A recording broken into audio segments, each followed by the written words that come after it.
Oh, that caffeine, that Dr. Pepper is hitting me hard right now.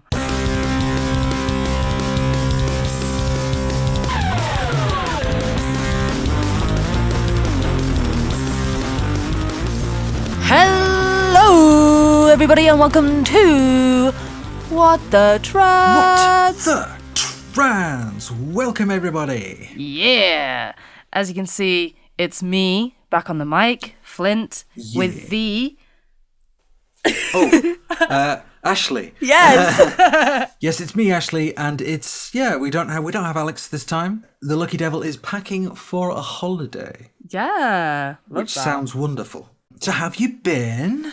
I've been good. I've been busy in some bits doing What the Trans stuff, busy in other bits doing just fun life stuff. It's been good. It's been groovy. It's been nice. It's been fun. I went to a music festival. That was really good. Saw Sean Kuti live. That was really, really cool. Awesome. It was a jazz funk soul festival. Nice. And there were some amazing performers there. The Ezra Collective were there. War, who did Lowrider and did Why Can't We Be Friends, were there. Cool. There's Sean Kuti, who is phenomenal, amazing. There's a really interesting bit that he does where there's a clip that went viral where he was like saying, listen, I know that you all want to free Palestine and Congo and Sudan, but you know what I want to see free? You know what I think you should focus on? Free Europe, free England, free America. You free those places, then you can free Palestine a lot easier. You'll free Congo quicker. You will free Sudan sooner. And he said it much cooler than I did just now. But yes. If you recognize that bit, that's that guy. He's very cool in person. He did this really cool song that I really wanted to find, but it's like an unreleased track that he does just live, and amazing. I did QTI Pride. More on that in a bit. Indeed. But it was wonderful. It was great. Oh, tell you what. I know that I mentioned that I've started doing poetry. Yes. I met some friends who also like doing poetry, and they took us to a poetry night, and so I've started doing little poetry readings, which has been quite cool. Didn't think I'd be doing that, but that was fun. Life comes at you fast sometimes. Yeah, it really does. It literally started because we had there was an open mic portion and not many people were signing up, and they went, "Oi, you've got a notebook or something, surely?" And I went, "No, I've actually not brought anything." They went, No, like look through your phone. I'm sure there'll be something in there, and there actually was. So so I found like an old poem that I'd written years and years ago. And yeah, it kind of tumbled out from there. So that's cool. That's very fun. I also went to another poetry reading that had a couple of non-binary and trans poets there. It was very sick. And then in chiller news, I have been ordering some flat pack furniture and slowly getting some of that built to kind of rejudge the home. Mm-hmm. I've been playing a really cool game that reminds me of like Portal, but like Superliminal, but a bit more serious, a bit more kind of ethereal and weird. It's Manifold Gardens. I know that sounds like a tube stop, but it's like it's an MC Escher-esque it's an MC Escher-esque kind of puzzle game that came out years ago that I've always wanted to play, and I finally got around to playing it. And it's like you can change the gravity. So you can there's like a red world and a blue world and a green world and a yellow world, and you can switch the gravity to the different ones, and it's the same level. And it's like if you fall off the level, that's kind of fine because you just keep falling and then you get to the top of the level. So it's like you are first person perspective Pac-Man world logic. Very fun. Okay. Very cool. That's all of what I've been up to. That's everything. How are you doing? What have you been up to? Tell me it all.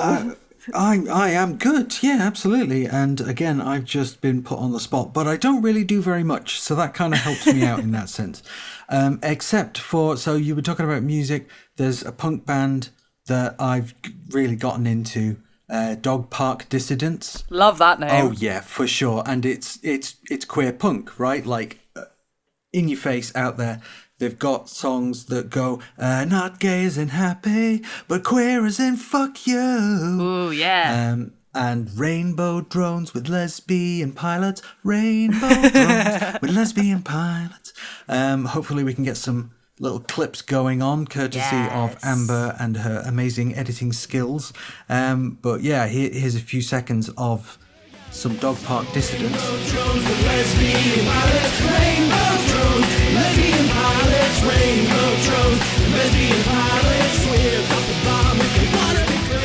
Oh, wonderful stuff. That reminds me of one of the acts that I saw at Mostly Funk and Soul. This band called Diddy Swag, which I think is in like, you know, like small swigs. But I like, as we were on our way to the festival, we were putting on some music from the festival that we were going to hear. We came across this track called Grandad Nine Toes, and it's so good. It's so silly.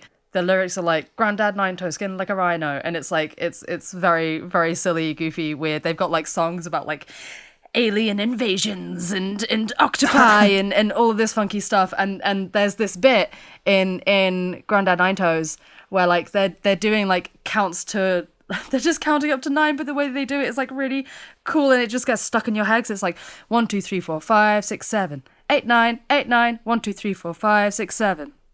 8, 9, and it's like it just, every so often it just pops in your head. Yeah. And speaking of games, I kind of wanted to bring this up over the last couple of weeks, but you haven't been here because I have finished Clair Obscura Expedition 33.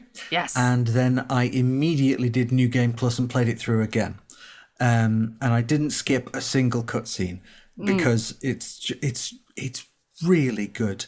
And you know, I've watched lots of YouTube content about it to the extent that that's the only thing the algorithm is suggesting for me now. Hey, you like this video of Clair Obscure stuff, so here, have some more of it, just like all the time. And it's a fabulous game. Like, I've been listening to the soundtrack. I've been having that like more or less on repeat. It's a game about grief, and it makes you feel it for its characters, and the way it does certain things in the story. It's like I didn't get it at the time, but now having played it through twice, it's like, I see what you did there. Ooh. You clever little French game designers, you. I couldn't think of an affectionate term, so I just went with the descriptive. And it is the Frenchest thing that ever Frenched. As some of the audience may have already heard, you can actually fight in each level. There's like a mime that you can fight as like a secret boss. And when you defeat them, one of your characters gets like the French outfit to wear, like the stripy top, red beret, and a baguette slung as a backpack. Yes. So it's made by French people who understood the assignment. Yeah. Absolutely. So would recommend. Basically, what if Final Fantasy but French? Essentially, if that sounds okay. Yes, absolutely. I say some of the best turn-based combat I've ever experienced. It's, for me, this is kind of the first turn-based game I've played all the way through. Because I got a bit bogged down with Baldur's Gate 3 and just, I need to pick it up again. And I will. I promise I will. Yep. But yeah, it's just fabulous. You've got to dodge, you've got to parry, and you've got to keep your timing absolutely right. And it's really satisfying when you pull it off. Like, yes, haha, screw you, I parried your attack, you bastard. I could spend, honestly, the next couple of hours talking about Clair Obscure, but I'm not going to, because we got shit to do. We do, abso-fucking-lutely. So, do we want to begin with a slow little jaunt and a roll down Action Alley? What's on the street? Oh no, I'm trying to think of a good way of saying. What's on the notice board? Yeah, what side quests are there for our players today? Perfect. So we have. So first of all, there is a fundraiser by Translucent, which is to keep the ladies' pond inclusive. This is a fund for, well, it's kind of does what it says on the tin. There is a pond that is very inclusive for trans women and all women. And there are attempts to make that not the case anymore and for it to be a turf pond. We don't want that, so let's keep it a ladies' pond for all ladies. And if you have any capabilities to be able to put a penny in the pot, then please do. And another one, a little bit related to something that's happened this week, but the full details of which have yet to emerge. But it's an appeal to M&S over transphobia. So Marks and Spencer's obviously were in the news this week, because someone came in for a bra fitting and spoke to what they assumed was a trans staff member and have kind of raised hell over the fact that, oh my God, how dare M&S have trans members of staff, and how dare that member of staff attempt to assist a customer. But there's a whole bunch of stuff which hasn't yet been confirmed, like whether the employee actually was trans. So there's a whole thing about this which we have elected not to cover because we just don't know enough about it. So if you're tuning in to hear what we think about that, you're going to have to wait. Sorry, darling. Yeah, I mean, on the face of it, it's pretty fucking abhorrent to act this way to any employee, be they trans or not. Regardless, the, like, actual facts as we know them is a lot of, like, hearsay. And depending upon if we learn any more or not, like, this could just become another thing that gets circulated around in, like, anti-trans groups of, did you hear about this? And they're going to make their own myth up about it, regardless of whatever the facts are. There's an appeal, and go check that out, because obviously no one should be treated this way for offering to do their job in a place where people have come into their work. For which M&S have apologized to the customer, but yeah, like, not to the staff member. There's a whole bunch of rubbish around it that, again, despite the fact we've said we're not going to get into, we have been getting into it for the past few minutes. Yeah. Okay, all right. And something else we're not talking about because the story was only published today is that a Labour MP has just called a former Conservative minister, hardcore Catholic, and person who suggested science should produce an answer to being gay, Anne Widdecombe. Yeah, he called her woke. Labour MP Jonathan Hinder called Anne Widdecombe woke. Fucking let that sink in, right? What kind of, like, gotcha did that guy think he was? Because, like, you just look like you don't know who Anne Widdecombe is.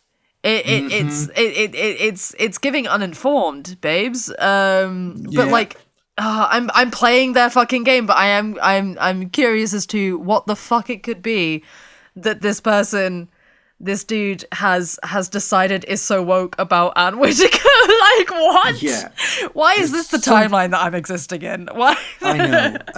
And there's a whole thing, but it literally happened today. And I was when it came up on my timeline, I was like, I'm not doing any more writing for this episode. No, yeah, certainly not for Anne Widdecombe. I mean, get to fuck. Absolutely not. So, shall we boogie on down across the pond? Across the pond. How bad can it be? So, the Trump administration's war on trans people shows no signs of slowing down, with them now banning any trans people from competing in sports on US soil. Any trans athletes who are scheduled to compete in the US will be denied entry. The US Citizens and Immigration Services, or USCIS, yes, we can see the irony, we'll come back to it, is to update its visa policies to prevent, quote, entry of male athletes seeking to compete in women's sports. The policy alert issued on August the 4th says in part, quote, on February 25th, 2025, the President issued Executive Order 14201 to address the issue of educational institutions and athletic associations allowing men to compete in women's sports. The executive order concludes these policies are demeaning, unfair, and dangerous to women and girls, and deny women and girls the equal opportunity to participate and excel in competitive sports. On the Immigration Services website, there is a statement from a Matthew Tregassa which says, men do not belong in women's sports. USCIS is closing the loophole for foreign male athletes whose only chance at winning elite sports is to change their gender identity and leverage their biological advantages against women. It's a matter of safety, fairness, respect, and truth. Fucking hell. That only female athletes receive a visa to come to the US to participate in women's sports.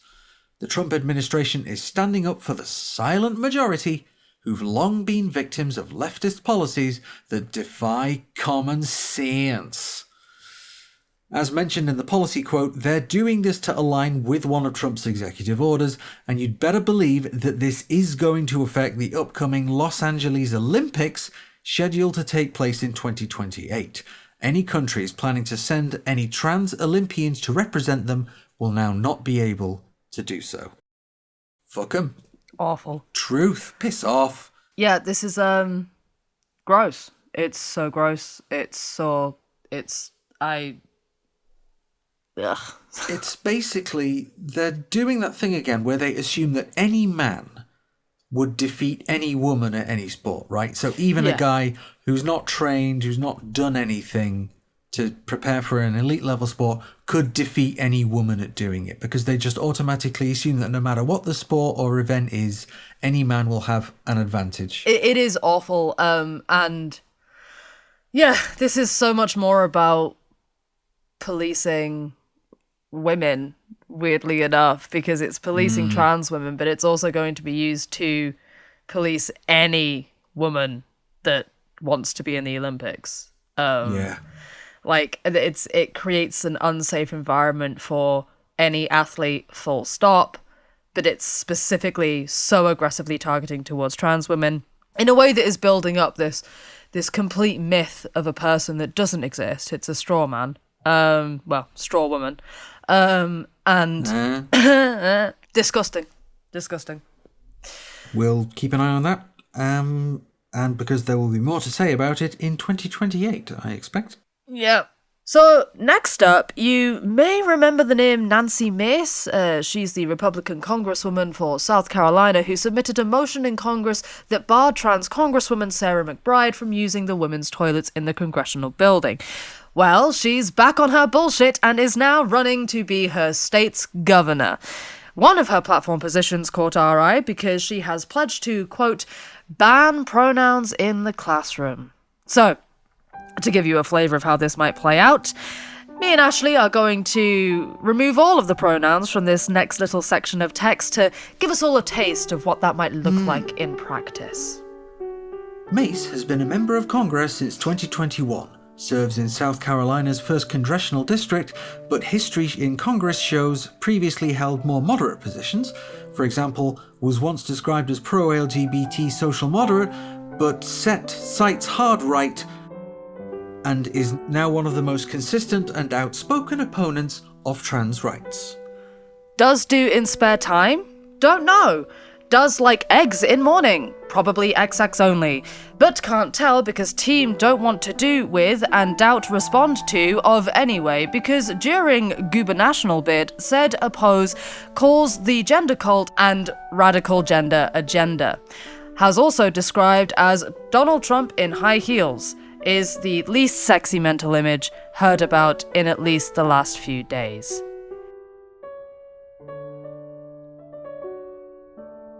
Outstanding. It is, of course, pronounced gubernatorial. Gubernatorial. Gubernational. I was just like, I don't know where this nation of Goober is, but it sounds like it's the place. If someone's running to be governor, it is for some reason called gubernatorial. Okay. Just to say, we've put in the notes that the Radical Gender Agenda is a fucking great band name. Yes, it is. It is. And Donald Trump in high heels is a less good band name. But that could be an interesting... I'm sure that's been done as part of a drag act already, right? Right. I'm sure I've seen those clips on TikTok or wherever. And now, finally... some good news, because God knows we all need it. A trans-specific homeless shelter has opened up in New York. It's been reported as America's first ever, but if you know trans history, then you might be aware that Marsha P. Johnson and Sylvia Rivera's organisation STAR, which is Street Transvestite Action Revolutionaries, had a house in Manhattan that operated as a shelter for trans youth, aptly called the Star House. Come and see the people at Star House on 12th Street, on 640 East 12th Street, between B and C, apartment 14. The people that are trying to do something for all of us, and not men and women that belong to a white middle class, white club, and that's what you all belong to. Revolution now! So what gives? Well, the distinction is actually a really cool one, because this new shelter, called Ace's Place, is actually the country's first ever city-funded trans and non-binary shelter, which is fantastic. But the really interesting thing here is that this has come about from a legal settlement that was won by a Maria Lopez, who brought legal action to New York City to provide separate sheltering accommodation across boroughs for trans people. And in a beautifully full circle turn of events, she is the executive director of an organisation called Strategic Trans Alliance for Radical Reform, named STAR with 2 R's as a revival of the original 1970s group. And like, nice. When I first heard this, because I came across the first trans shelter and I looked at it and I went, that's cool. Wait a minute, what about STAR? Looked into it further, came across this. Like, it made me a little bit emotional to like see that, to see like this person starting up this group, then fighting this thing and then winning it. And it's like, that's the power of legacy in action. And I love that. That's very cool and powerful. Take a moment to hold on to how cool that is. Yeah.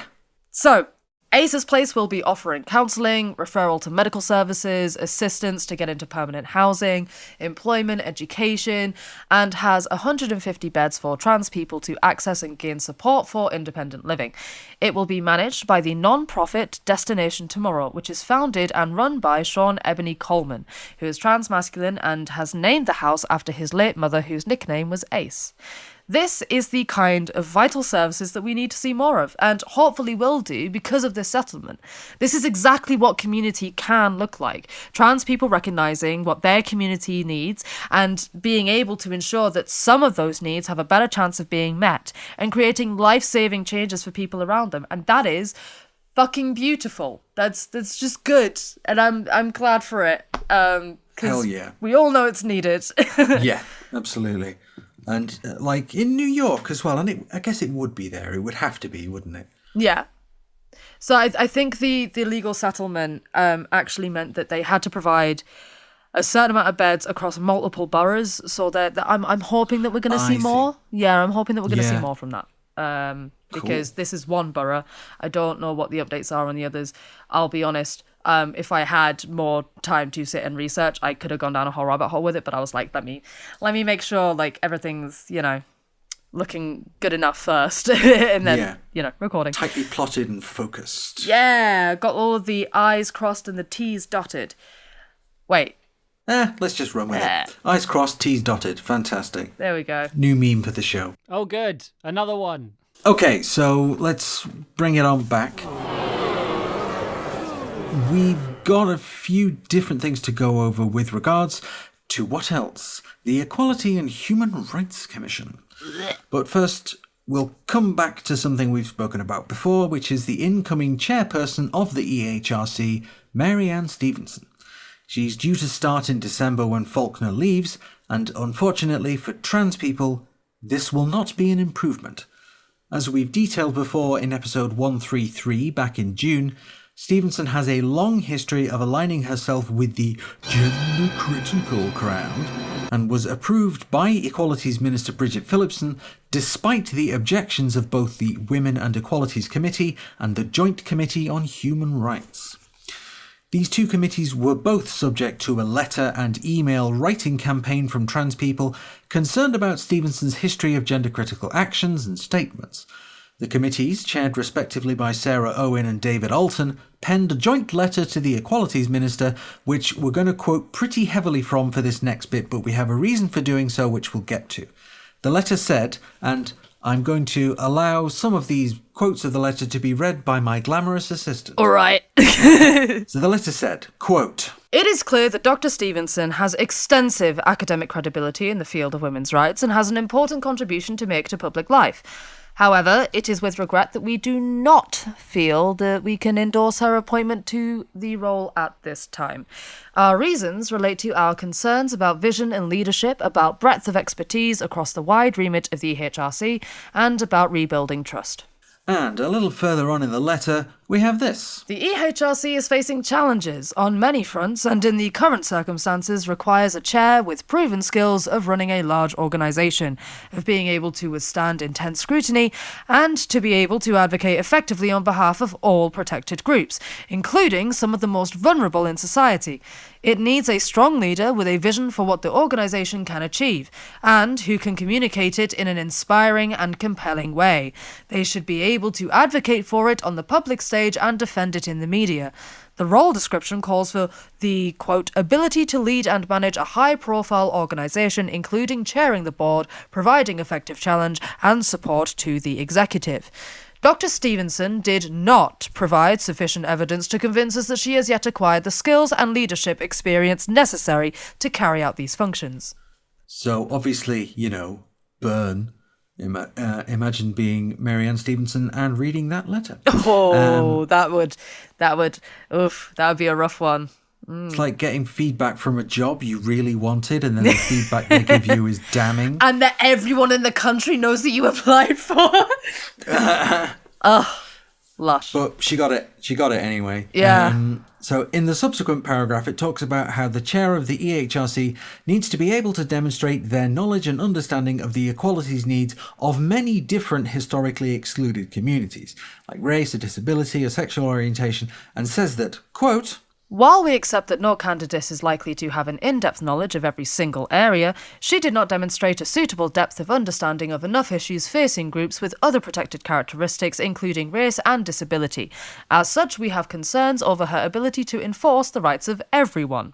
Further on, the letter talks about how any potential candidate has to be able to rebuild trust in the organisation, and Stephenson did not convince the committees that she'd be able to do that either. So, have you spotted what the letter quite specifically did not say? At no point does the letter refer to Stephenson's history of anti-trans actions and dog whistle statements. It's possible the letter-writing campaign inspired the committees to be a little more critical of Stephenson than they might otherwise have been, but aside from a quick mention of trans people when discussing the Equality Act's protected characteristics, the letter mentions trans people not at all. But, as we know, despite all of the objections raised by both committees, Stephenson was confirmed as EHRC chair on July 31st. Our old friends at the Trans Advocacy and Complaints Collective, or TAC, have issued a statement saying that they, quote, no longer recognise the EHRC as either independent or credible in its statutory role, which, yeah. They were joined in this by the Trans Exile Network, who issued their own statement along the same lines. Additionally, a group of 23 Lib Dem MPs have written to Bridget Phillipson raising the same concerns the committees did and asking why she was confirmed as the new chair when a cross-party group of MPs had advised against it. Again, no specific mention was made about her anti-trans activism. So it now seems quite clear to us that the EHRC is in no way an independent body that defends human rights and is now just another extension of political control. The anti-trans crowd talk a big game about something called organisational capture, claiming that their various actions against groups like Stonewall were because those pesky transes had captured the organisations for presumably nefarious purposes. But as we know, every accusation is a confession. The EHRC has been thoroughly captured by an ascendant anti-trans movement, and we wait with bated breath to see what fresh hell is riding over the horizon towards us.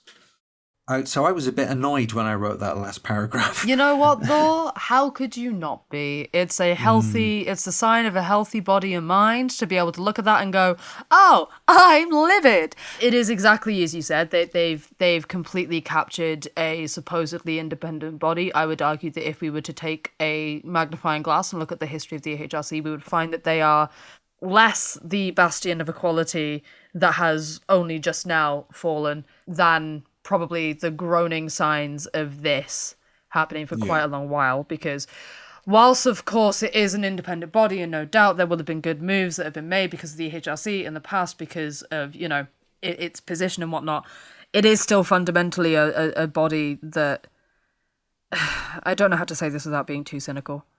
But I know- it's an extension yeah. of a system of power, isn't it? Even if it's institution, is. it's still an institution. And that's exactly the issue with deciding how people get to live their lives on a minute level based upon what is legality and what is considered, like, you know, worthwhile. I'm arguing to dismantle the system of fucking bureaucracy and gender, and that entails capitalism and colonialism and so much stuff. But yeah, this is the kind of the worst case scenario of the next steps that we could have seen from where things were previously. We've all kind of mentioned how things could go this way on like previous episodes and that, and it's a shame that it has done exactly that. Like I remember at one point in one episode saying like, you know, this could be great. I think it was when they were first like looking at who they were going to pick, and it was maybe Harriet Harman. I think I remember saying something along the lines of like, this could be really good, or it could go terribly. It depends upon how much we trust the Labour government, and I don't trust them at all. And Look pretty smart now, don't we? I would rather be wrong and have rights. Yeah. But there we are. Yeah, that'd be good, wouldn't it? Yeah, that'd be sick. So sick. Just like vibing. So yeah, not to say that we shouldn't have an equalities watchdog. I just think that it's an equalities watchdog in the crown jewel of empire is going to not be navigating Not or the watching best. over equalities for purely the sake of its citizens being safe and protected. It's also going to be so they can, you know, protect themselves in some cases and say, no, actually, you don't deserve these rights because we've gone through the proper processes, like they've done recently. Oh no. Yeah, crazy stuff. Crazy stuff. Sticking with the EHRC. Yeah, if you thought that we were scrabbling out of that ditch, I'm so sorry, we are not handing you the ladder just yet.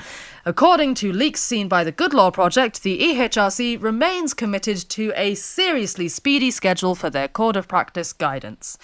Their plan is to be done with the 50,000 or so, which, by the way, sick job, folks. That's amazing. Look at what we've done. Yeah, hell yeah. But their plan is to be done with the 50,000 or so consultation responses and to have gotten a new draft of the guidance written by the 18th of August.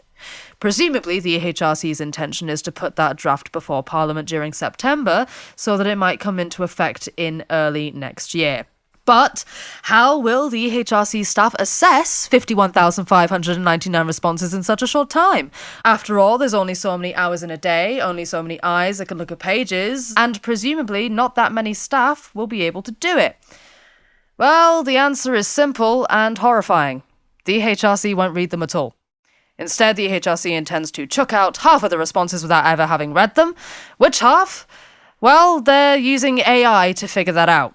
The EHRC is aware that this approach means that some useful evidence may simply not get read, and that some points may not be addressed even if multiple people have made them. And who knows what biases or misrepresentation may bubble up from the unaccountable AI, because also, fuck AI. Are you... Technocracy is not the answer. I'm despairing. We continue. There may be legal questions as to whether the EHRC can pull a stunt like this. In theory, public bodies doing consultations need to give themselves enough time to actually consider the results of said consultation. The Good Law Project is looking into pursuing that angle. In their article on their site about the matter, they said, a consultation is supposed to inform policy with people's lived experience, not sweep their lives under the carpet. The Commission asked people to respond. It can't just change the rules of the game because so many people stood up to defend their rights. Having failed in their attempt to compress the process into a 2-week consultation at the start, the EHRC is now trying to compress the process at the back end, at the cost of those who need their voices to be heard. And we couldn't agree more, because this is rancid. Mm-hmm. It is, yeah. And like, because we all took so much time over our responses, and I certainly did. I thought everything out. I answered all the questions, and at no point did I say, as a trans person myself, I was just consistently arguing from a basis of, morality. Mm-hmm, mm-hmm. And, what their what the legal problems would be with their approach and their interim guidance. So, yeah. And hundreds, well, about 50,000 people have done that. Obviously, some of them are going to be people arguing from the other side, let's say. Don't know how many that's going to be.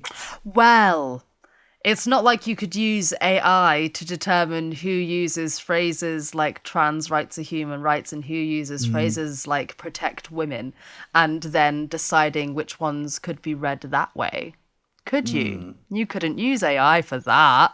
And I wonder if you could actually FOI the way in which they would use AI to change that thing. Like, that's genuinely a question in my head. We don't have much... I don't know if an FOI would be able to extend to that. I hope that it would, but this is the issue with using such a buttfuck redundant way of trying to figure out data. Like, just let's use the plagiaristic lying machine that hallucinates data all the time. God, fucking hell. So I think TAC and TransXR Network are right. Yeah, in terms absolutely. of what they've done and said, right, well, we're not going to engage with anything that you do or say because everything you do is not valid. Yes. You're acting directly against the very things that you're claiming to be all about. If you're not acting in any kind of good faith, and if you are going to be this actively dismissive, then why should we fucking bother? Completely valid, completely get that. I think, unfortunately for us, we still have to report on them. Yes. But at the same time, I'm not going, in my reporting on them at least, I'm not going to be approaching it as if they are in any way good faith. I mean, I've done that for a long while, but like, I think that this is a marked change. There's a difference between the way that they've been acting and the way that they have handled this consultation, which has been much more intense, much more teeth-bearing. In previous times, they would put on an air of civility a little bit. They try to enforce a little bit more respectability politics. That's gone now. Yeah. My reporting on them is going to become probably a little bit more reflective of the fact that they are so actively hostile. And I don't know if it's any point of us reaching out for comments to them anymore. Because I know that we've done that in the past, but I don't know how much is that going to do any fucking good. We know that their answer is going to always be on the side of transphobia and on the side of lessening people's rights. So would we just be providing a mouthpiece for them to put out some bullshit propaganda? I mean, it's difficult for us to kind of make that judgment. I think there's, something to be said for doing it on a case-by-case basis. Like they do with... like they want us to do with trans rights. Anyway. Yeah, pretty much. Yeah. Because it depends what they're talking about, and it depends on the context, right?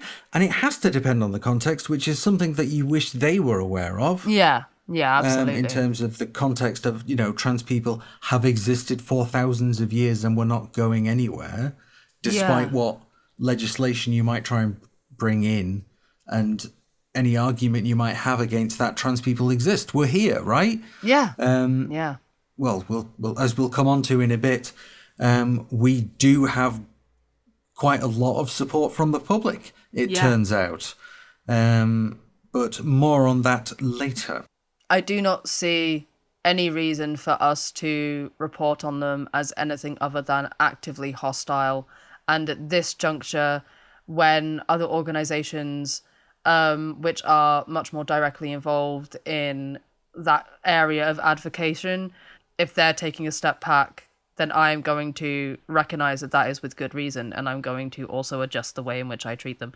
But that's all I've got to say. Fuck the EHRC.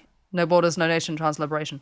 So, well, that's us done with the EHRC for this week, at least. Yes. Sandie Peggie has been in the news once again over the last couple of weeks. We'll get on to why in a moment.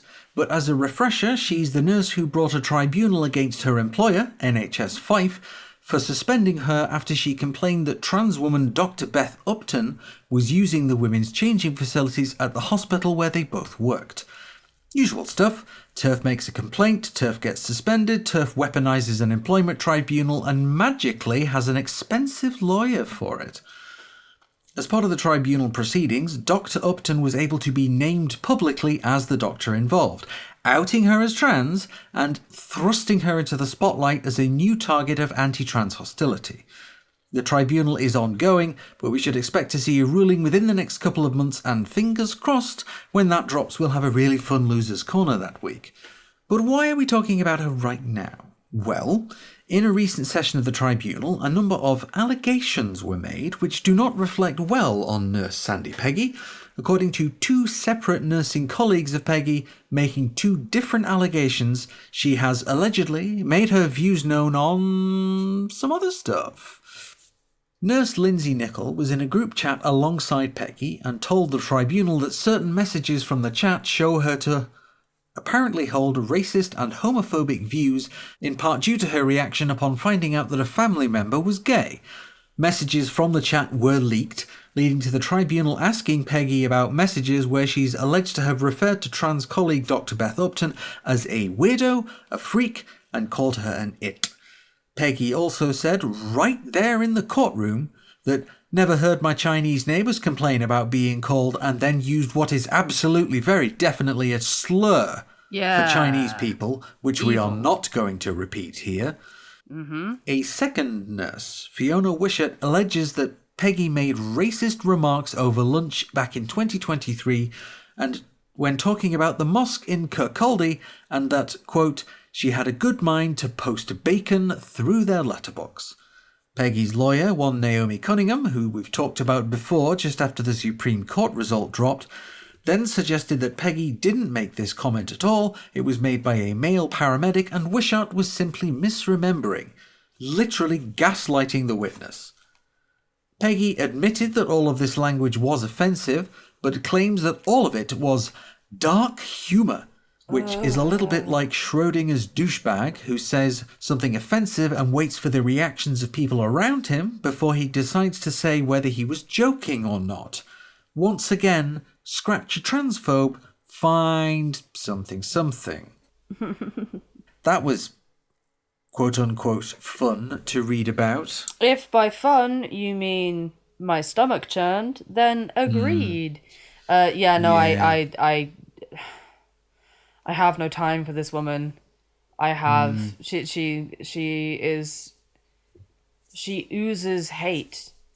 Her aura is a black fucking hole, and it sucks in any of the energy surrounding it to just turn it into this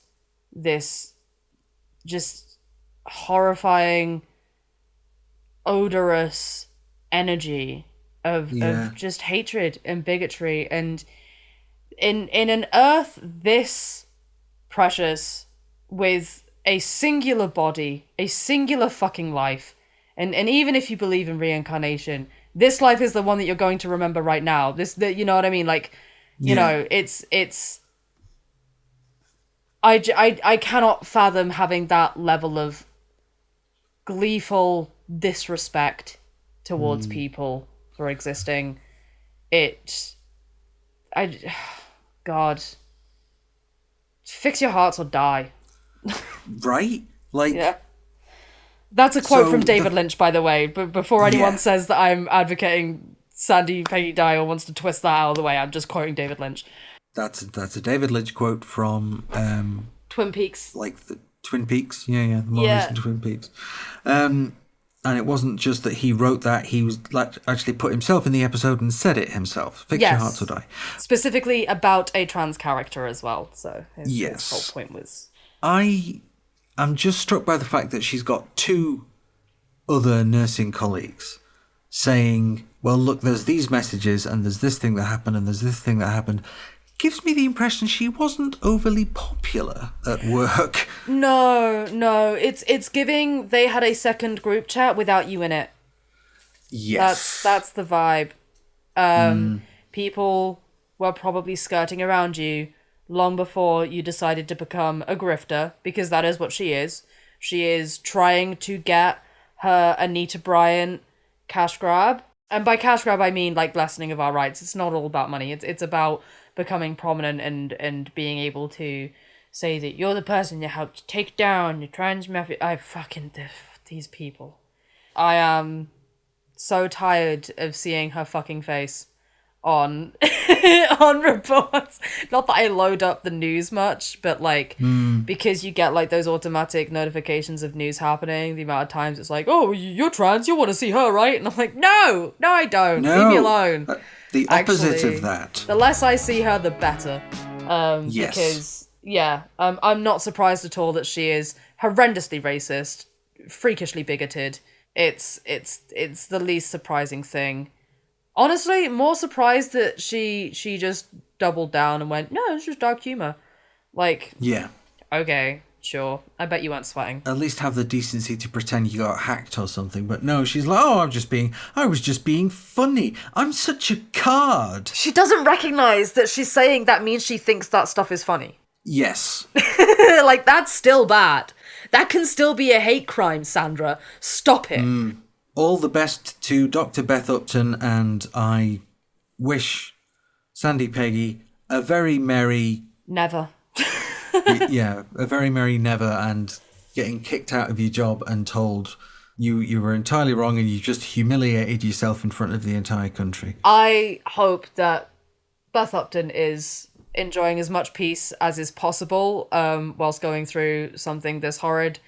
And I hope that, you know, this shit gets figured out in the right way and that she's able to continue living her life as a normal human being who deserves that baseline level of dignity and fucking respect. But we'll have to see. We'll have to see. Indeed. And I hate the fact that we have to wait and see on something like that because it shouldn't be up for debate. What's next on this carousel of horrors? Well, we're actually stepping away from the carousel of horrors. Oh! We're going to talk about Trans Pride. Hey! The Pride event that you talked about, QTI Pride, wasn't it? Yes. So this was the event that I teased on the last episode. That was really cool, really well done. Loved it. It was a great day. Thanks to two very wonderful people who helped me out for the whole day, Levi and Jev. Thank you both. Wonderful humans. Adore you both. They helped man the stall while I was doing the workshop. The workshop went really well. It was kind of a free-form conversation about creativity and writing and kind of I set it up as this is not a lecture on how to write good because quite frankly who the fuck am I to tell you that? But it's a sort of collaborative, creative space to kind of build up some of that confidence, and it went really good. It was really fun. I had a little writing prompt about frogs unionizing and playing around with like headlines and things like that. It was great, and had a few sign-ups, which we reached out to them, hoping to figure things out there on that front, which is really cool and fun. And there was amazing stuff on the whole day. So there was a BSL workshop, went to that. That was really good. I learned like science of things like non-binary, things like queer. Sorry, for anyone who cannot, of course you can't because we don't record this on video, I'm doing the signs. And I can describe them a bit, but like non-binary is just two fingers with your right hand and you just brush off the end of your nose, non-binary. And like flick it out a bit. And then like queer is like you form a Q, so the pointer finger from your right hand, and then you make a ring with your left hand, and then you pull that to you, queer. That's what I've heard. And little things like that, which is really cool and really fun. Really enjoyed that. There was a crochet workshop, which was very cool. There was fundraiser items. I bought a few things from there. There was even a cute little like mystery with a book. Oh my god, I need to talk about the food. Oh my god, the food was so good. There was shout out to Bossman Flavors in Newcastle. My god, you guys cook up some mean scran. It was so tasty. There was amazing things so there was zines there. There was one called Transmuted. There was another one that was a D&D, trans D&D zine. And it was like so professionally done. We are a talented and creative and amazing people. There was a Zumba workshop, which was really cool. I didn't do that. That was for like BIPOC specifically. Organised by Asani, that's East and South Asians Northeast, in collaboration or with help from Sister Shack. Definitely encourage you to go and check them out. There's amazing things that they had there, and I'm so sorry, I'm blanking on all of the names of the stalls, even though I was talking to people and they were very cool and wonderful people. There was a clothes drive as well, that was amazing, so people were donating clothes, picking up clothes. There was a multi-faith prayer room, and there was also like a sensory room with like sensory toys. It was really cool and nice, like a little quiet space. The stalls were, there was one for Hossam's fundraiser run by ESANE. There was our one. There was Transmuted, who had loads of zines. They had loads of, so the zines that I picked up were there. They were Transmuted zines. Please go check them out. They're very, very fucking cool. Awesome. There was another one called Buddy Shop, and then a Community Connections stall. Amazing stuff all around. There was also another stall called Leftovers from Kaz, which was selling really cool things, and Them in the Kilt, which was, surprise, surprise, ran by someone wearing a kilt. And there was, it was just great to be in a space like that. It was a very, like, community-focused QTI Pride, and I loved it a lot. Very honoured to be invited to have been part of that and doing something like that. And I hope that there's more cool things like that come up around here. It was literally held on the same day as London Trans Pride, because there was an awareness of like, well, what's happening up here for people who are trans, who will be seeing London Trans Pride happen. And of course, many of us will feel vicarious joy from that. But there are also going to be some people who are going to be feeling that isolation a little bit harder, as you see so many people in community whilst you have maybe not as many connections here. And that's fucking beautiful. So shout out to Ceylon for putting it all together. Go check out all the people I've just mentioned. They're sick and amazing. And speaking of the weekend of the 26th, should we get into London Trans Pride? We had Lily there for reporting for us for London Trans Pride. She did a thread on Blue Sky for us. And there was amazing signs throughout the day. Mm-hmm. One is the only transition Labour supports is Starmer to Thatcher, fuck Section 28 2.0.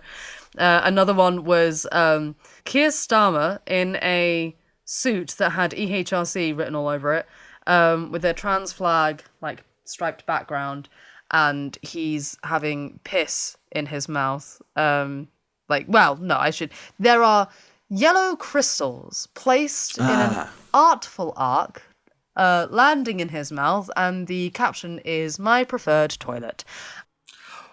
Oh. Yeah, goes hard. Strong sign game. Yeah. So there was some amazing things. If you want to check out our thread on that, Lily did an amazing job. And 100,000 people? 100,000 people. And this is something else. Like 100,000 people in London, right? That's something that the City of London will notice. If there's 100,000 extra people just kind of on the streets and stuff, it's not nothing, particularly on a Saturday in the middle of the summertime. And it was reported on in the mainstream media, not at all. It never happened. And bearing in mind that this is like just under double what was there last year. Which is crazy. I think the year before last, it was something like 20 to 30,000 people. Then the next year, it was 60. And then this year, 100,000. The movement's galvanizing. Yes. There are people getting up on their feet and responding. I think we need to be able to see that's happening consistently. And I mean, that's why we're here doing this. But that's also why I think the media chooses, because that's an active, deliberate choice as a journalist that you've made to omit 100,000 people gathering in one space for a cause. That's piss poor journalism. If I'm gonna ever say that about anything, I think that's pretty piss poor journalism. Yeah, I'm inclined to agree, to be perfectly honest. So let's talk about Manchester Trans Pride. Yes. So it was also bigger. The last couple of Manchester Trans Pride have been like the first two, and in both instances there was a what the trans presence there. So we had Alyx, came to stay with us both years, and you were with us last year, Flint. Yes. So it was bigger, right? So there's estimated to be about 8,000 people. Oh, Get in. Yeah. So it's not, again, not nothing. But the problem is that once again, in an echo of last year, Britain First and their ilk, lots of guys in white football shirts who look like they've just been, you know that colour that lobsters go when they're cooked, like they've been out in the sun for about 20 minutes and they're just immediately burned. It's like, lots of people with that complexion. Yeah, reminds me of gammon meat, that. Yeah. And it's salty and tough. Yeah, well, it thinks it's tough. Yeah. It thinks it's tougher than it is. It is. It just needs caramelizing. Or tenderizing. That's not a call to violence. Anyway. It certainly is not. No. Why would it be? So we had to dodge. So basically where we live and where the march was starting off from, we had to go a good long way round to try and avoid the fashion. Even then, we basically didn't. And there was a couple of gay guys who saw us, like, a group of obviously trans people, said, actually, you probably don't want to go the rest of the way down this street because, and we could see that there was, people with England flags and stuff.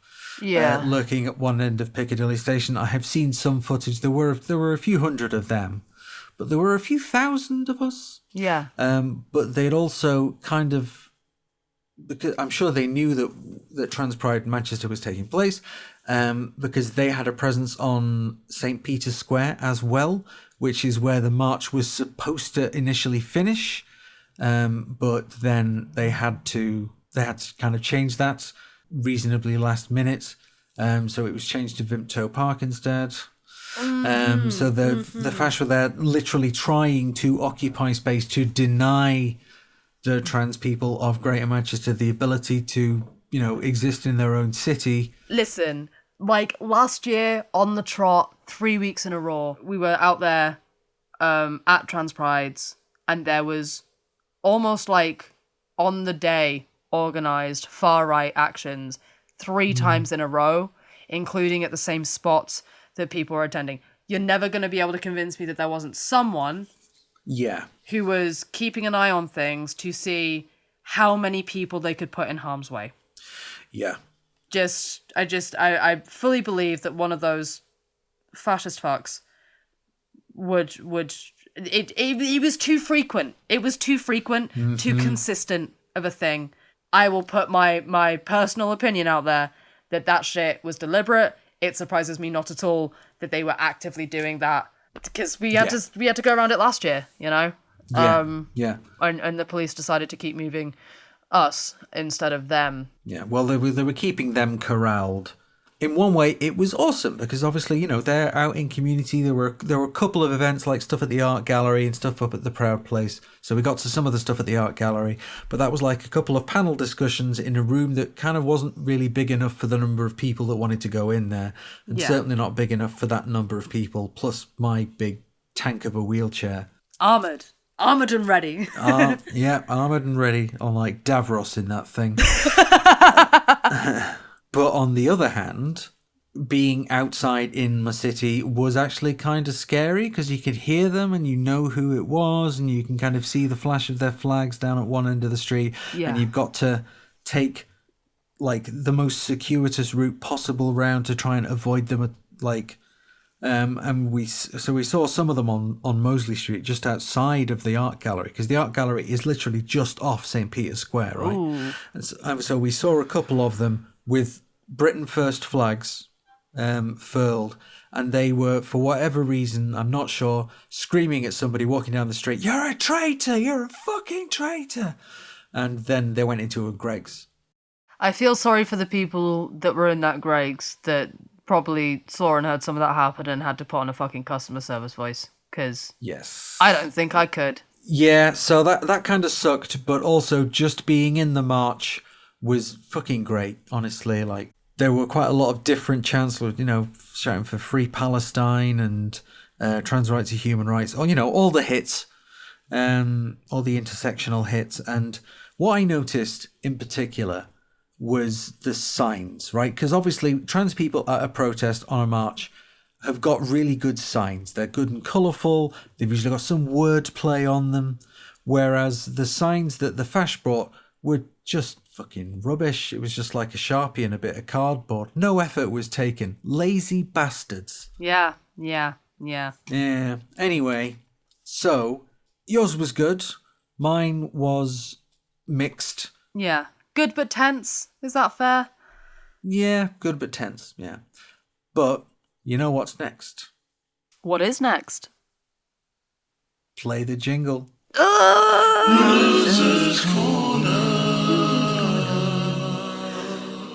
Alrighty, folks. I know it's been a little while for us all, but let's stretch out that ring rust. And that's not.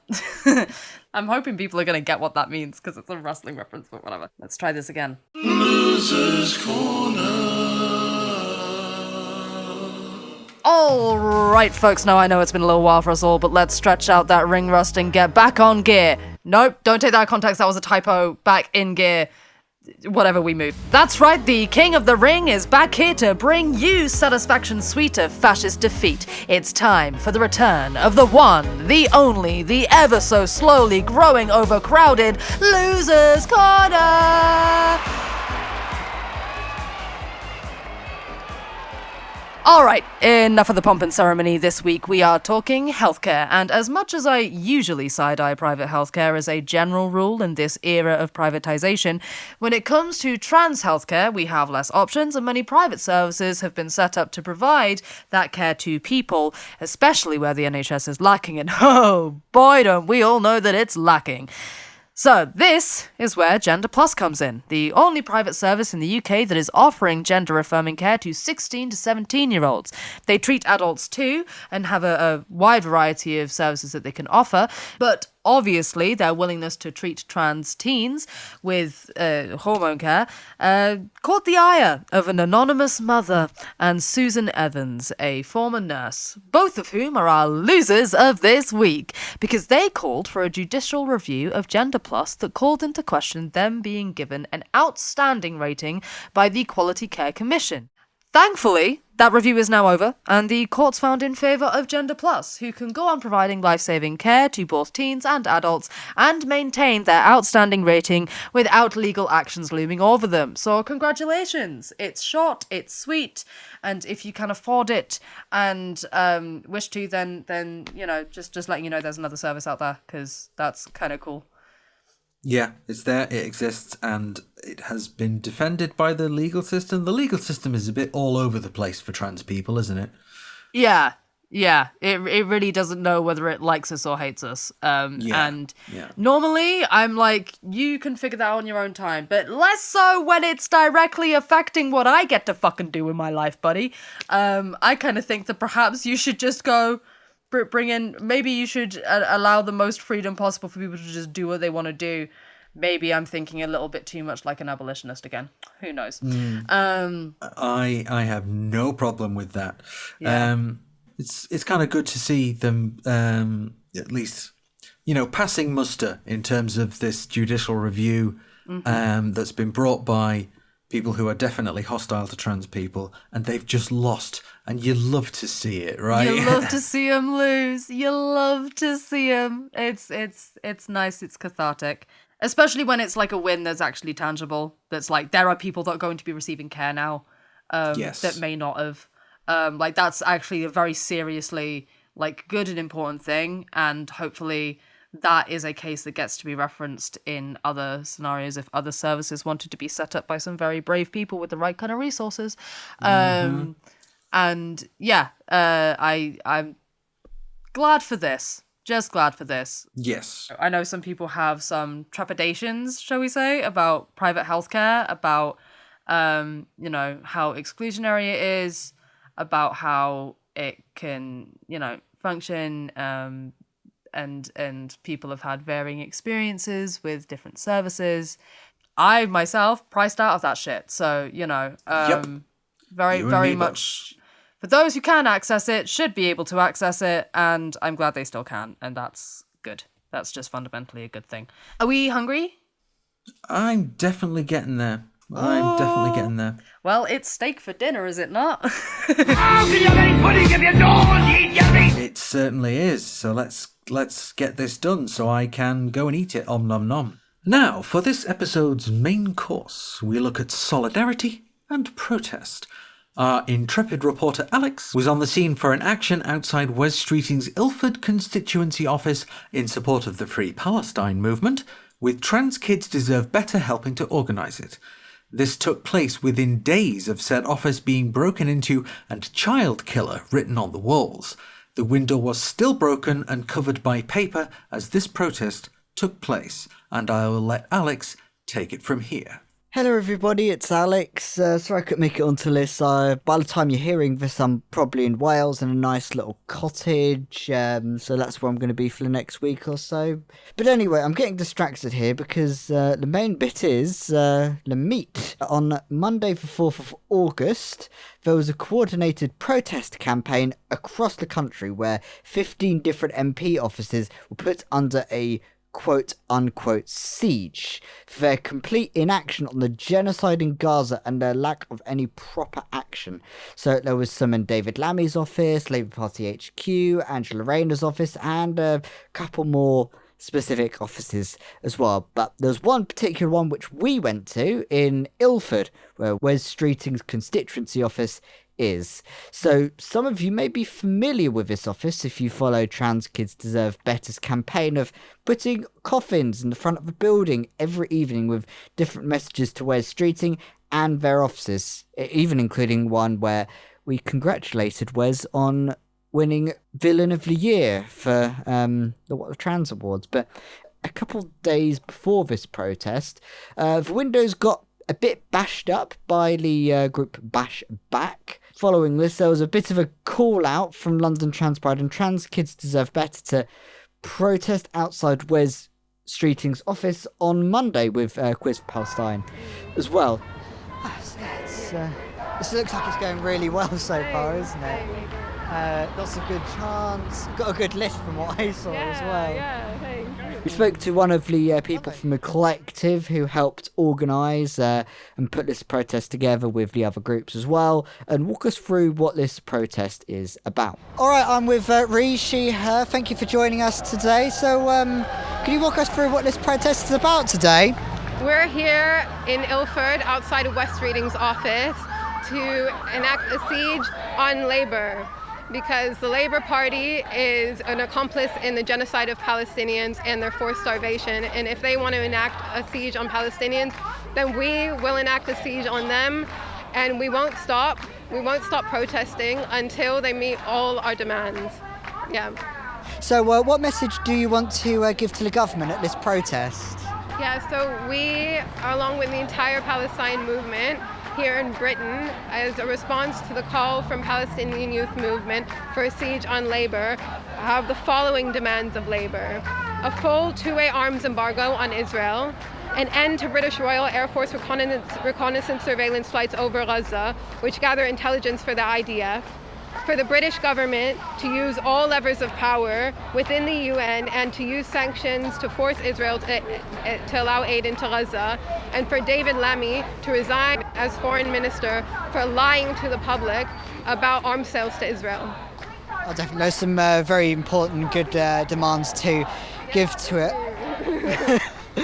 Yeah, so one of the big call-outs was about queer people and trans people joining in on this protest to provide solidarity to this protest. Could you walk us through why bringing solidarity to this kind of protest is so important at times like this? Yeah, of course. Well, Wes Streeting is our health minister, and he has not uttered a single word about the genocide his government is actively enabling and committing, which has been the biggest health crisis, one of the biggest health crises that we will have seen in our lifetime. But he is also an enemy of queer and trans people here in Britain as well. He has enacted a ban on puberty blockers, which our core organizers, Trans Kids Deserve Better, have been continuously protesting outside his office about, and now have a new campaign around.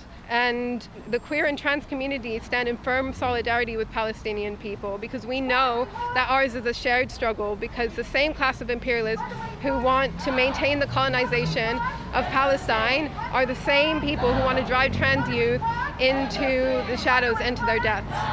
We're gonna keep going. We see ourselves as a coalition of groups, of queer groups, in struggle, in solidarity, and we have a common enemy. We have a common struggle, and we have a common fight. So Wes Streeting will keep seeing us. He won't see the last of us until trans people have healthcare, until trans kids have healthcare, until the Palestinians have their freedom and all demands that we listed have been met. So there was some very important demands there, and with that we then went on to speak to Nat, who also joined in on this protest to, provide the solidarity from the call out. Alright, so I'm with Nat, they, them, at the protest today. So what brings you to this protest today? Because of all of the injustice faced. This protest was put on by Trans Kids Deserve Better and London Trans Pride and Queers for Palestine, all of which are activism groups which I'm very familiar with. And so, the injustice just made me feel as if I can get here, I should be here. I hate Wes Streeting because he's a massive transphobe and a backstabber to the queer community. But free Palestine, and all the world leaders just seem to still be so reluctant to give Palestinians the dignity that they deserve. So we've just got to do what we can to try and fight for all the causes. No, definitely. So would you be able to walk us through what this protest is about, perhaps, and sort of what they're trying to cover? Sure. So we, the UK Labour government are still not.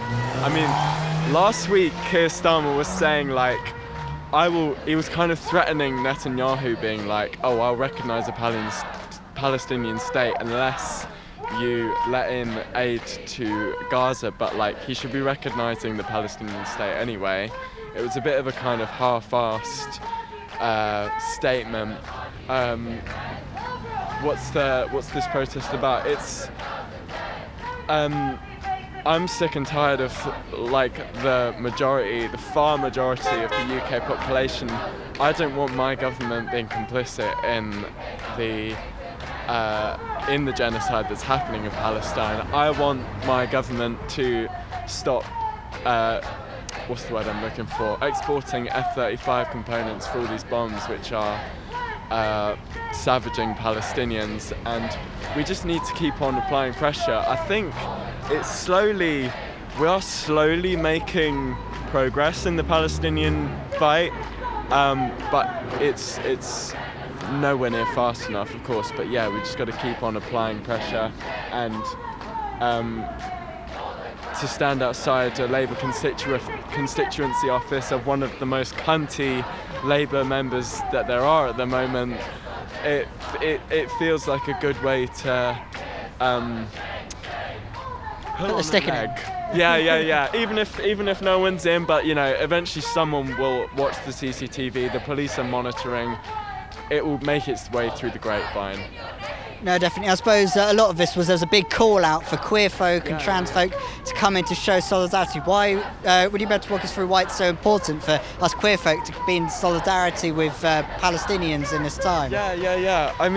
In Palestine, it's not allowed to be trans. I'm trans myself, and there are trans people in Palestine that need liberation, and we've got the so-called privilege of being able to live as trans in this country, even though it does feel like they're trying to backpedal that, but that's another story. But but I think when uneducated people witness queer people, trans people fighting for the liberation of Palestinians, even though being trans or being queer isn't allowed in the Palestinian state, it can shed a bit of humanity light on the trans community anyway, of which, you know, as a trans person myself, I could do with some trans liberation in this country. And I think it's important to kind of join forces, realise that we're both being vilified by the government, we're both being silenced by the government. So I think it goes quite hand in hand to show up as a trans person to a protest like this. Yeah. Brilliant. I think on Friday as well, the building got a bit bashed up by the bashback group as well. So what are your thoughts on the damage on the office? Well, I mean, I don't know who did the damage. I mean, the police, someone said to me just before we started this protest here today that, like, the police are kind of there to hopefully try and, you know, ravel out, I don't know if ravel's a word, but like find out if any of the vandals of the window are associated to the people gathered out here today. Although vandalism is a crime, the war crimes that Labour are, you know, complicit in making happen in Palestine at the moment are inexplicably worse than a fucking broken window. Let's face it, I mean, over 100,000 people have been killed in this genocide in Palestine. I'm sure they can handle one broken window, although vandalism at the end of the day isn't something that people should technically maybe be doing. I think, you know, there have been Palestine marches week after week, sometimes multiple a week, all over the country for nearly 2 years now, and the government's just like not fucking looking up. So sometimes a broken window's what it takes, I think, just to make them, you know, turn their eyes. But I think it's going to take a lot more than that. Hence a crowd of people outside one of the worst Labour members' constituency office. So next up, we spoke to Estrella, who gave us a really good little interview, and I've got some good thoughts at the end of this one. All right, so I'm with Estrella today, Shive. So what brings you to this protest today? The people in Gaza are starving, and the Labour government, like, we voted in Labour because obviously we wanted to change from the draconian and the bureaucratic ways of the Conservative Party, but Keir Starmer and people like Wes Streeting, they're ignoring all of these issues that the public are concerned with. And they think that they can take the votes that we gave them and the power that we gave them democratically and laugh in our faces and do things like, you know, be sending arms and helping the military intelligence of the IOF to continue to put the innocent people, women and children and kids, you know, and innocent people in Gaza. They're making them starve. They're just all families just being murdered by this occupational force. And they like to say a lot about how progressive they are and how they support, but it's a lie because, you know, this is what the protest is about. It's a lie because we're still helping with the RAF to provide intelligence for what's going on, the intelligence that the IOF uses to continue to besiege Gaza. And we're still in a process of exchanging arms between this country and Israel, and that's also, well, let me not say that the one thing that I was about to say, because it might actually be illegal now, but I think we'll know what I'm talking about. Maybe. The thing that's illegal. Certain prescriptions that happened, which, you know, is Keir Starmer is being a hypocrite anyway because of his history, his political history, you know, back in the day when it wasn't to do with people in Gaza getting killed, but now that it's this and he's the one that's in power, he's, you know, he's spineless. You know, what's he doing? Nothing really. And you know, we're also here because everything that happens, this colonial machine that is currently weaponizing, you know, the British armed forces brutality and this exchange of arms to kill people in Gaza.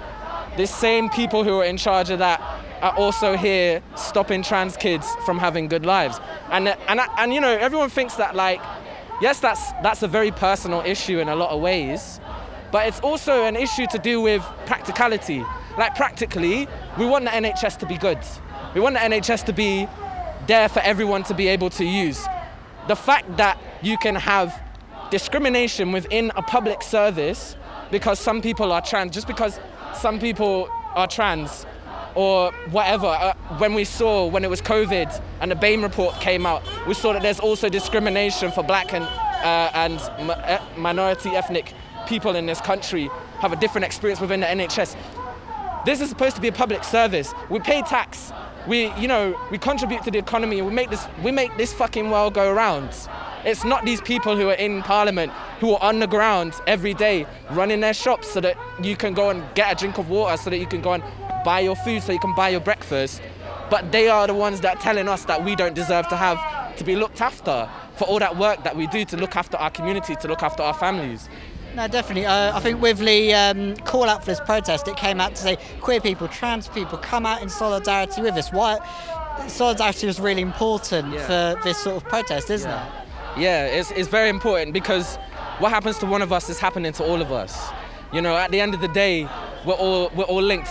All the stuff that's happening, in Gaza, although it might seem far away, the implications of how we respond to that is stuff that's creating policy where we live. You see the way in which the rhetoric around immigration is becoming more hostile, and you see the people coming down to Epping to go and harass the people who are asylum seekers because they had to flee wars that our government is complicit in making, and then they're saying all of this thing. So it's important for solidarity because it's important.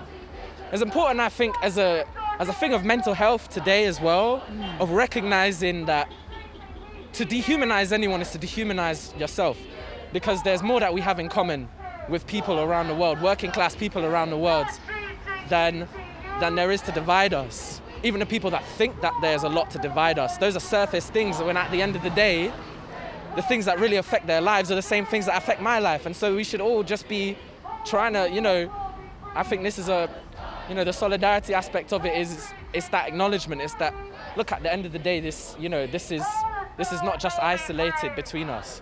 They want us to believe it's isolated so that we feel smaller, so we feel like coming here and doing this doesn't have an impact. I think so many people, especially my generation, like we look online and we see everything that's going on, and it creates this dread, and this very upsetting feeling of powerlessness. And I think that's constantly being exploited by these people who are creating these circumstances for us to feel so powerless. But it's getting involved in your community, here in Ilford and stuff, and people who, might be like you, for example, or might not be like you, but they believe in the same things, like that. Basically, at the end of the day, people are important and people are worth fighting for. No matter even what scale that it's on, small scale, large scale, it doesn't matter. If you have a small impact or a big impact, it's still worth showing up for. And that's what this is about. That's what solidarity is about. Exactly. I suppose one of the actions of things that have happened recently is Wes Streeting's office got a bit bashed up by that trans bashback group. What are your thoughts on the recent damage on the office at the moment? I think it's one of the things that MLK said is stuff like that. There's only so far that you can get speaking, doing things, just talking to people, and then riotous behavior is the language of angry people, of people who they've been left behind, That's not exactly the quote, obviously I'm paraphrasing, but when you don't listen to people and you're killing people out here, because trans kids are dying because they don't get the healthcare. This is the thing I think also that's fucked up about the way that people talk about it, is people constantly talking about trans issues as if they're a moral issue. It's not a fucking moral issue. If a trans person doesn't get the healthcare that they need, it's like ignoring someone's cancer. You're gonna fucking die. So either we're gonna fucking die or stick up for ourselves. And I think that's, this is the person who's kind of in charge of making it harder for people to just live their life, and you're angry about that and there's not much you can do about that. Then one of the things that you might do is you might come and bash up a building. Okay, fine, that's a building. It can get rebuilt. You can replace that building. It's gonna, Wes Streeting is still gonna be able to do his fucking work. I can't replace a kid. No, exactly. If a kid dies, that's it. I think one of the other people we interviewed put it well in the fact of, look at all the war crimes that Labour's been complicit in, and they're complaining about a building with a few bits of glass broken on it. And no one's in there. You know what I'm saying? No one got hurt. Or even if they got hurt, okay, well, they can go to the NHS, which is also, you know what I'm saying, like, stupid, this idea of, like, defunding the NHS, trying to privatise the NHS and just neglecting that service that we all rely on. This is what I'm saying. Even though we're in opposition, we all rely on that. But they're having a hostile kind of, you know, action towards how they treat the NHS. Exactly. I suppose to cap it all off, what kind of message would you give to Wes Streeting right now? Is the money worth it? Is it worth it? Anything that you're doing, is it worth it? Like, people in your life, it doesn't matter how they identify what they're going through. Is it really worth it? The thing that you think that you're doing, the lust for power that you have, that you're putting that above human lives. I think that's what I would say. And also, fuck you. You're a piece of shit and you're a waste of space. And honestly, I don't think that there's worth anything saying to you. But maybe I think there's a humanity in everyone that can be appealed to. But also, fuck you, because I feel like your humanity is, you're ignoring your own humanity. So fuck you, I don't feel like appealing to it either. Get fucked. I hope that you leave the position that you're in or fucking buck up your ideas. Free Palestine, protect trans kids, Black Lives Matter, and big love to everyone. Big love to Ilford, big love to London, big love to everyone outside of London that always, you know, we don't talk about why we're in London, but they exist. Yeah, big up the Midlands. I'm from Leicester. Big up Midlands. Nice. There's one particular point that stood out to me, and I think a large part of the focus of this protest for me when I initially went out to it was I saw about the glass that got smashed, and while the protest was about Gaza, you could see the spectre of that glass looming over as everything was taking place. So with the response she gave about the smashed glass, that if you put the contrast of the smashed windows and the absolute freak out of Wes calling it an attack of democracy, it's almost hypocrisy when you put it next to the war crimes that Labour have been complicit in, the death, the starvation, the genocide in Gaza. They have not got a leg to stand on when they're talking about this. And this protest clearly highlights these contrasts, and it provides such an effective rebuke to the reactions shown towards these smashed windows and Wes offices. People saying things like, oh, it's bad optics, oh, it looks like it's a bad faith actor who's done all these bad things to make us look bad. But quite frankly, with these two things being put together, with the war crimes in Gaza that they would have been complicit in, and oh look, there's some smashed glass, it's such an effective rebuke, and this protest simultaneously puts light on the crimes Labour have been complicit with, and when people talk about intersectionality being important, this protest is a brilliant example of how shows of solidarity like this are essential, because when you put the two and two together, it's very hard to rebuke what was put there. It was a fantastic protest. It was brilliant to go to, and really, hopefully we can see how it goes from there. So we'll keep an eye out on what happens next. Good words said all round, and very cool to hear from, people who know what they're talking about. You know what I mean? Like it's. I particularly enjoyed the use of IOF instead of IDF, because we all know they're an offensive force, not a defensive force. Dig that. Yeah. Respect that. I'm actually really glad that this protest kind of sprung up. Obviously, I'm always glad when a protest springs up for like, especially for solidarity between movements. I think that's fantastic. Yes. But considering the bashback scenario, which I guess to give like slightly more details on that, so there was a protest that was set up by a group who kind of sprung up out of nowhere, called Bashback. They held a protest at the office. I think there was hopes of like spray painting the office pink, and that didn't work out as well, technical difficulties, and so they spray painted child killer on the office. And this caused discourse. Yeah. Now, so I was really happy to see a group of people go, okay, yeah, let's double down on pointing out the problems and protesting at this office and exercising our right at this office. I don't know if it was done in response to the bashback protest, but I just appreciate that there was like a strengthening of that message there, because it was already being reported on in the traditional way that any chipped brick on any building gets reported when there's people protesting mass death. Let's call that what it is, genocide. So here's the thing, it kind of called a bit of a bluff, because it was being reported on as a, destructive agitators destroy building, and, Wes Streeting has said, no violence should be tolerated. And it's like, bro, you're tolerating violence for an extremely aggressive, fucking state right now, and you're being an aggressive force in your own government. Whatever. By having that second protest there, it kind of meant, do you want to keep reporting on this issue and report that we're also protesting and we're doing it according to what your standards of peaceful are? Or do you want to not do that and stop reporting on this at all? And that kind of, again, I don't think it was done for that reason necessarily. I think it was done because these are important causes that need to be supported and need to be protested for. And that's good. But it also had that effect on it, it felt like, where it was like, well, you don't report on protest properly, so let's just hold another bigger protest and you can fucking do what you always do, and it means you'll shut up about this thing as well, hopefully.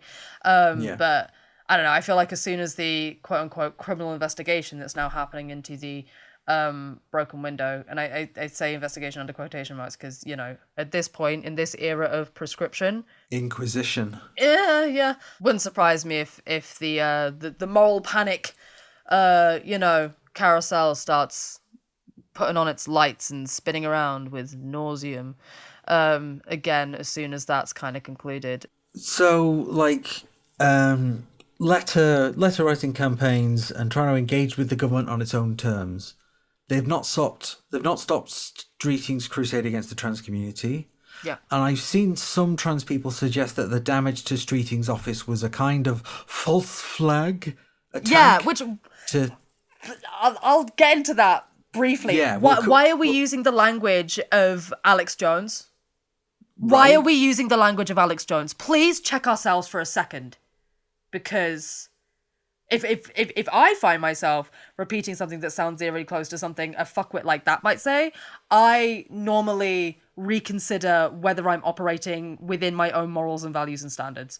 Because why are we saying things like false flag? That immediately irked me. Yeah, immediately. So they're saying, some people have suggested that it was a false flag to justify further repression and punishment of trans people.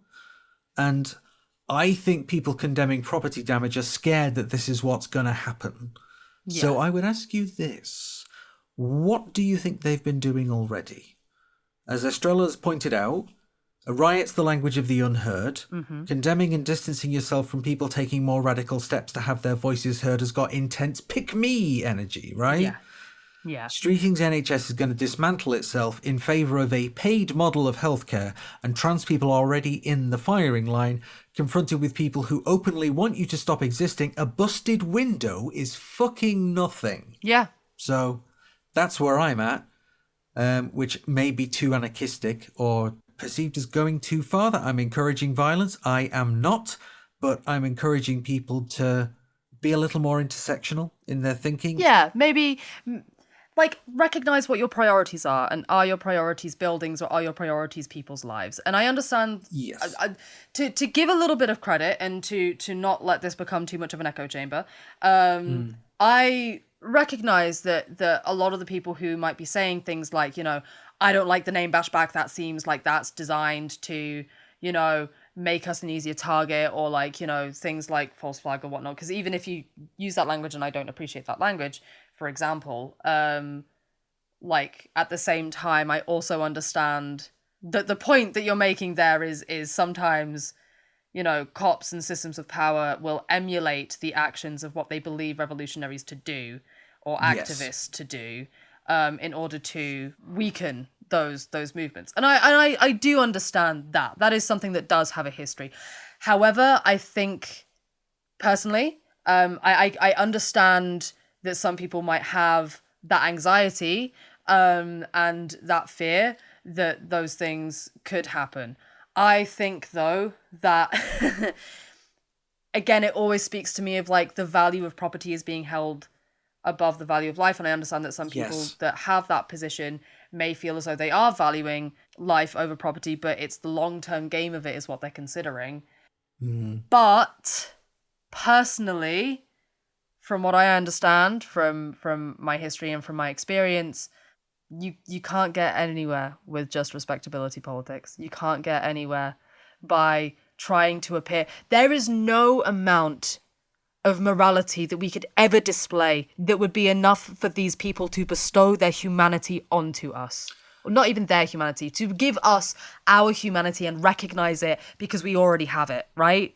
And the master's tools will never dismantle the master's house. Exactly. And I think that you can have feelings of not agreeing with property damage. You can hope that it doesn't happen. You know, I've never gone to a protest being like, oh, I hope that there's looting. Like, because people don't go to protests with that mentality. We just don't. It's not a thing that happens. It's not a thing that happens. We can talk into how police and authorities aggravate protests to the point where they become riots and to the point where looting does occur. But then we have to get into a long history of the way in which these things have been handled, the way that police presence happens at protests, which goes further back than just trans rights. That goes further back into things like the London riots, which realistically were protests against racial injustice. And I understand people having that opinion. I get concerned when there are people trying to advocate against groups and trying to sow seeds of suspicion based on speculation. That's where I get concerned. And when I saw this discourse bubbling up, and I'm breaking out in this fat just for the fact that we are acknowledging a discourse that's happening on the internet and talking about it. Fun. That's where I feel like actually we aren't just having a discussion anymore. We are potentially damaging credibility of activists who are, whether you like it or not, doing something.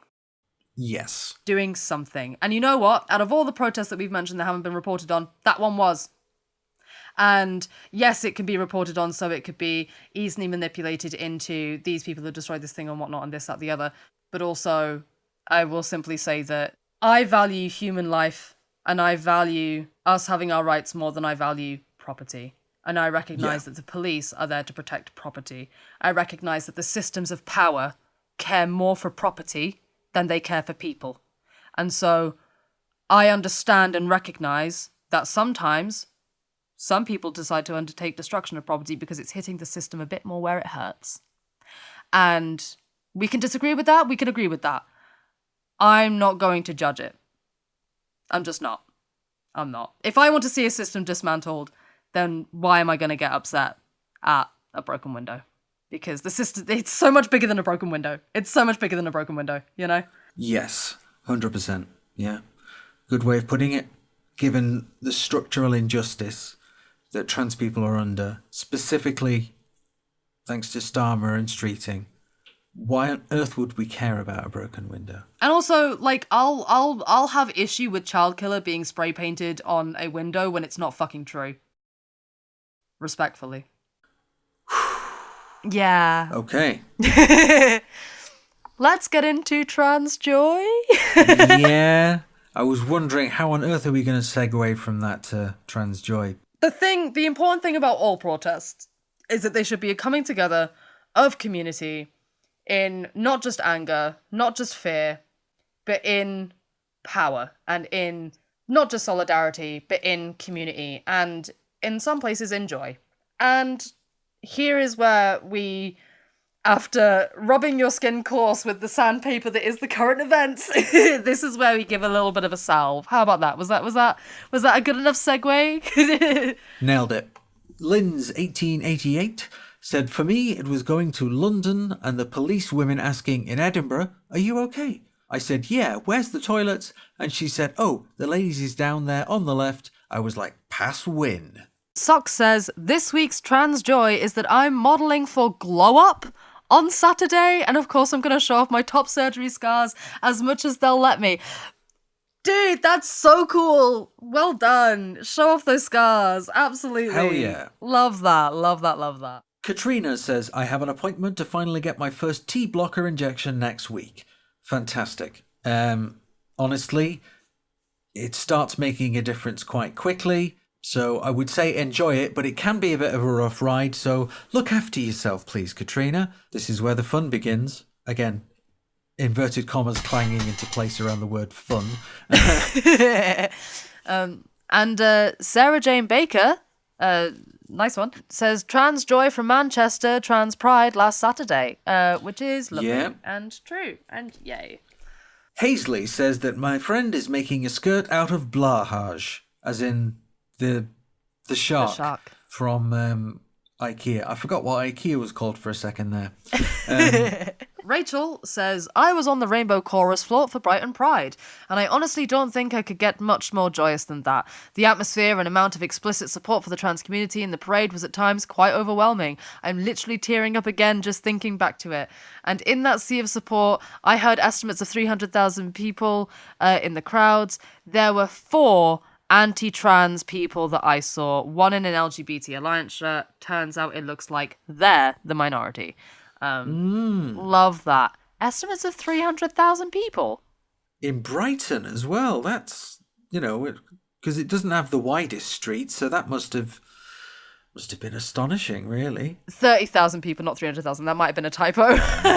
Okay, right. Okay. Ellie Carmilla's bride says, I went to a wedding this weekend, and not only did I get to catch up with some friends I hadn't seen for like 15 years, but I also got to enjoy watching one of them visibly try to figure out who I was, given our friend group had no women at the time. And the guy I was worried about, who's become really Christian in the time I haven't seen him, was just incredibly cool and accepting. It was really nice. Wonderful. I love like you're kind of worried about a thing and then you go into it and actually everybody's lovely. I love it when that happens. Yeah. I had that with a friend's wedding where I was like kind of worried about asking if I could wear a suit because I was in the bridal party. And before I could even ask her that question, she sent me a message being like, hey, Flint, I found the perfect suit for you to wear at my wedding. And I was like, you know. Anyway, Jelly says, I am starting to feel content with my gender fluidity and have found some outfits that make me feel happy for all my gender feelings. Yes, love that. Find the euphoria in all of its forms. That's beautiful.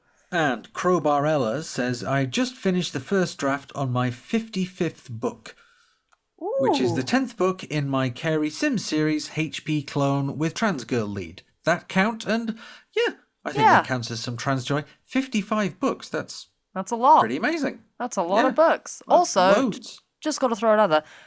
Crowbarella, what a fantastic Love drag it. name. Lock that in. And Anoush says, heading to my pre-top surgery nurse appointment. Yes! Get it. Enjoy it. I hope the healing goes well. I hope that there's not hiccups of things being rescheduled and whatnot, and it's all nice flying through for you.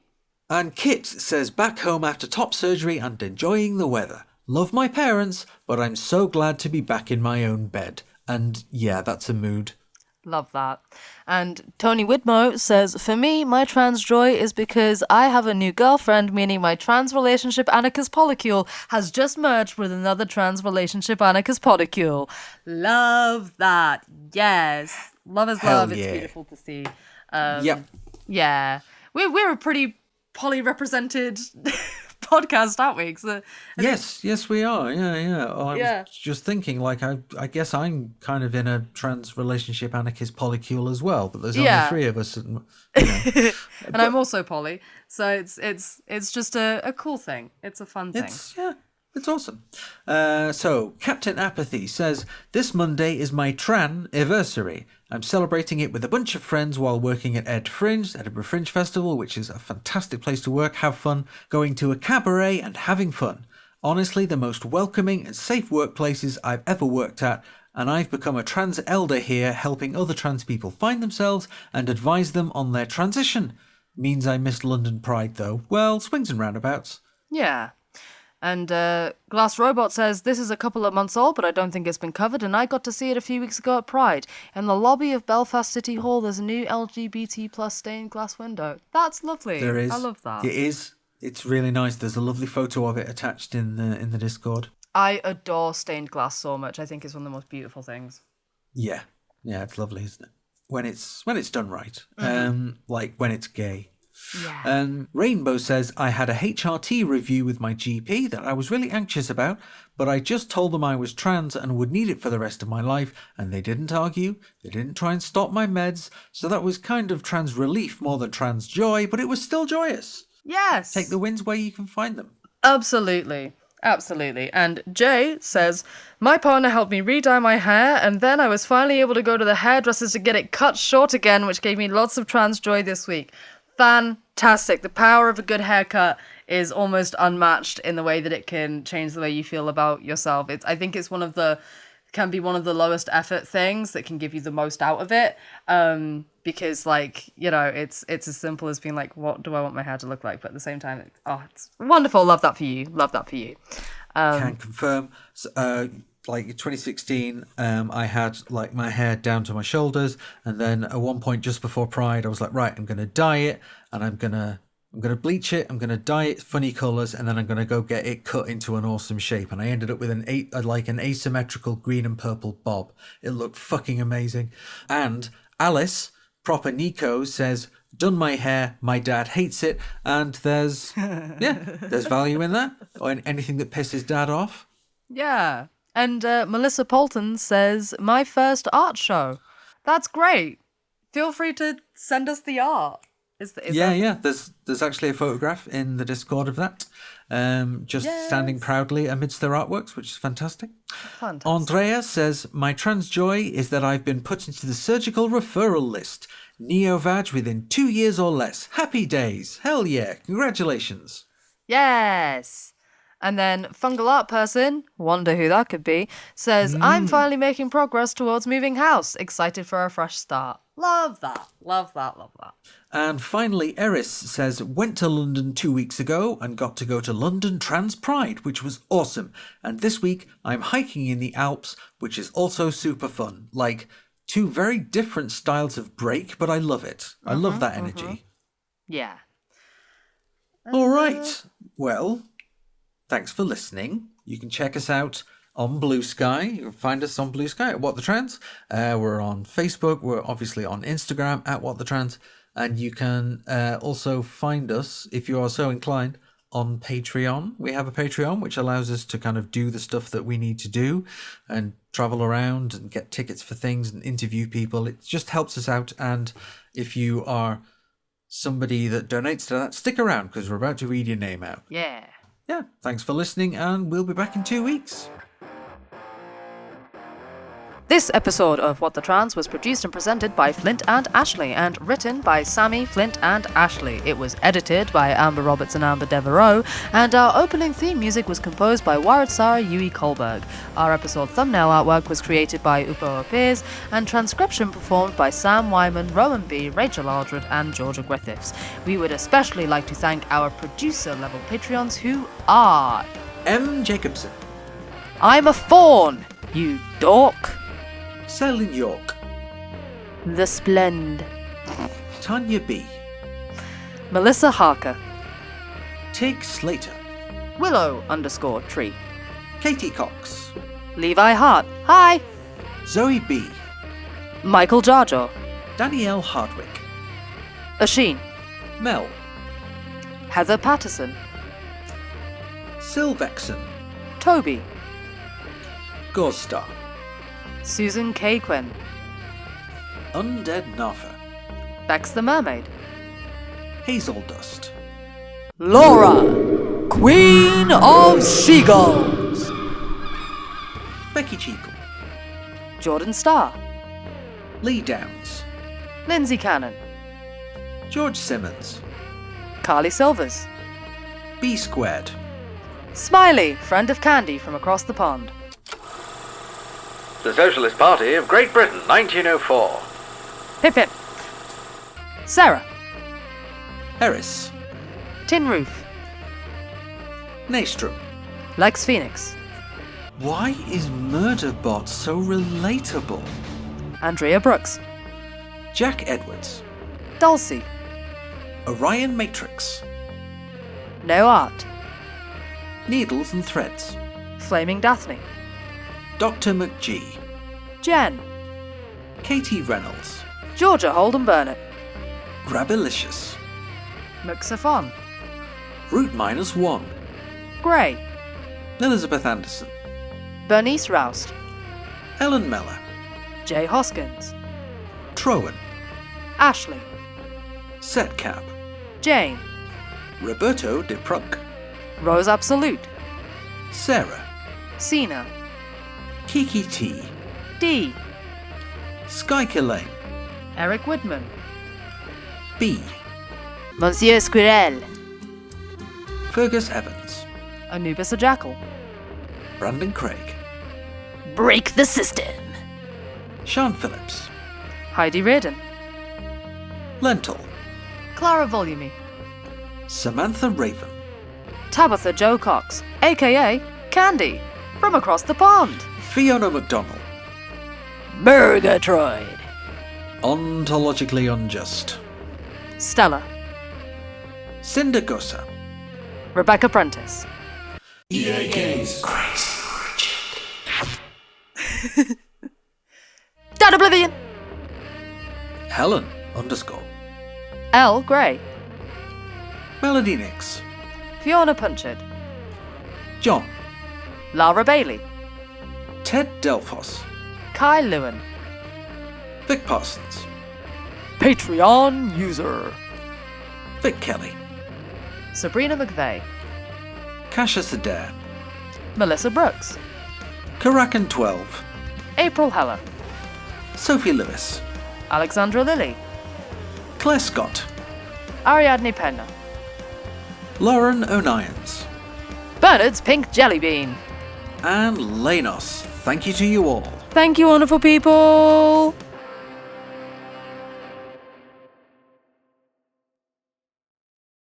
That can still be a hate crime, Sandra. Stop it.